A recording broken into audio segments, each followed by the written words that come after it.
আসসালামু আলাইকুম। আজকে সকাল, সকাল ঘুম থেকে উঠেই ফার্মে এসেই সর্বপ্রথম যে কাজটি করলাম, ফার্মে আমাদের ঘাসের জমি অনেক আছে। সেই ঘাসের জমিগুলোতে নিয়মিত সেচ দিতে হয়। তো সেচ দিতে যেয়ে মাঝে, মাঝে অনেক বিড়ম্বনার পরিস্থিতিতে আমাদের পড়তে হয়। ড্রেনেজ ব্যবস্থা খুব দুর্বল থাকার কারণে। তাই আমি নিজেই ড্রেনকে একটু উন্নত করার জন্য নিজেই কাজে নেমে পড়লাম।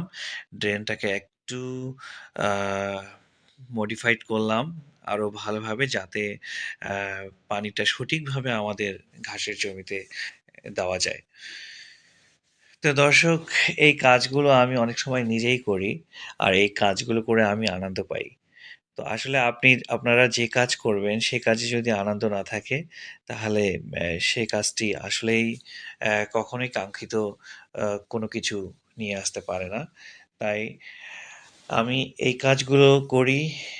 আমার জন্য একটু দোয়া করবেন। আমাদের ফার্ম যেন সামনে ভালো কিছু বয়ে নিয়ে আসতে পারে। সবাই ভালো থাকবেন। আল্লাহ হাফেজ।